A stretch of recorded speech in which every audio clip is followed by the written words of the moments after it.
Welcome back to the Midday Reset. My name is Antoinette, and today I want to talk to you about ignoring the red signs and flags that you might see early on as you begin new relationships. These can be in friendships or romantic relationships, as well as with people we are related to. Red flags can appear in any relationship interaction, and we set ourselves up to be disappointed or somehow made vulnerable when we choose to ignore these signs early on in favor of trying to give people benefit of the doubt. Here's the thing about benefit of the doubt. It's a courtesy to extend to someone else to let them know that you are not quickly siding with the version of events that has them looking dishonest, deliberately rude, or intending to cause harm. Benefit of the doubt is useful because unless we know all of the facts, we shouldn't rush to judgment. There is good in everyone, and we should try to treat people that way at all times. But then you have those situations where you thought you were doing right by giving someone benefit of the doubt only to find out you were wrong. This person is willing to cause you harm and has done so for no other purpose than to cause you that pain. Maybe they are in pain themselves, and their response to that is to treat others in painful ways because their frustration is keeping them from being empathetic. There are a million ways to explain away the inevitable burn that I'm certain everyone listening has experienced. I've been through it countless times, more often on the receiving end of the burn because I trusted the wrong person. I gave someone too much benefit of the doubt. I ignored the signs that my heart took notice of right away for the purpose of making someone else happy, and in the end, I just ended up sad. So, how can we navigate in a world where we know we need to extend some grace, but we are also trying to protect ourselves from being at the mercy of others' intentions? First, I think we should embrace the duality of such navigation.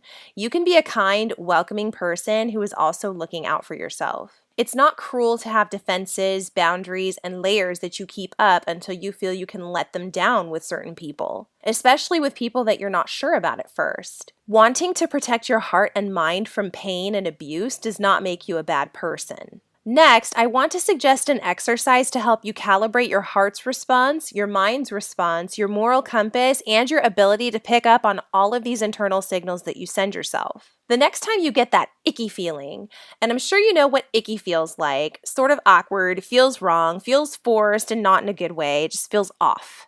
That's icky. The next time you get that icky feeling, try to stop yourself to ask why. Ask yourself what's turning you off about the situation or person. Be prepared to wait on the answer. If you're like me and you process things slowly, it could take a while to get to the bottom of where that icky feeling came from. But once you have narrowed that down, expand on that. The discoveries you make by exploring these little emotional crevices of your heart, those can actually be mapped back to your ickiness and spelled out to give you some explanation as to why you feel the way that you do. When I began doing this, I started discovering that the ickiness I was feeling in response to certain people or situations could be mapped back to something significant that had happened to me previously that left me feeling less than. And from there, I was able to make the determination of whether or not my response is a rational one. In some cases, it isn't always rational, but in some cases it is. And when it is rational, that prompts me to move and act differently to protect myself, at least until I'm given some other sign that it's okay to proceed. I used to not do this though. I used to ignore those icky feelings for the purpose of trying to get to know someone new or to come across as a person who's open and kind to everyone. I gave people too much benefit of the doubt. I think it's expecting too much of yourself to expect that you will somehow get along with everyone in the world. You won't.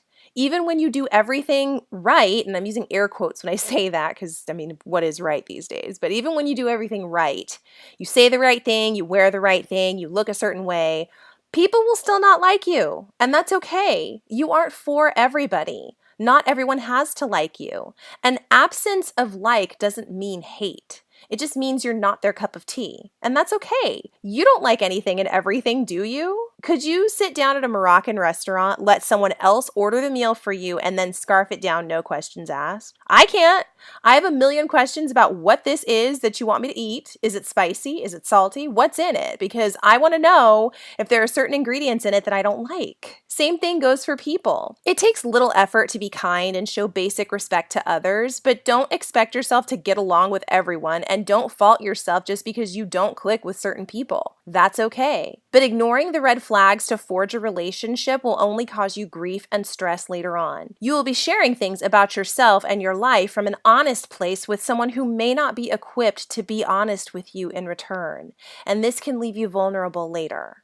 Get clear on the source of why you feel icky sometimes. You might be surprised and fascinated at what you find. I don't suggest running from it because it's difficult. All of this work of becoming mentally well adjusted and happy is difficult.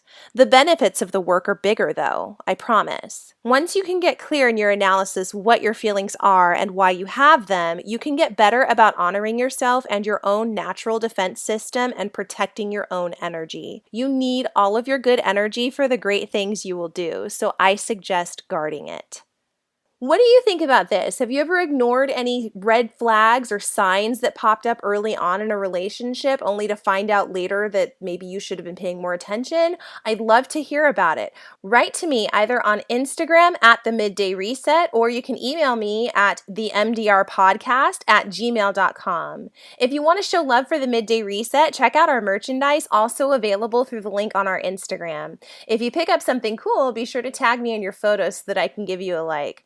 Please continue sharing the Midday Reset with others around you. I appreciate it so much. Take care, my friends, and I will see you next time.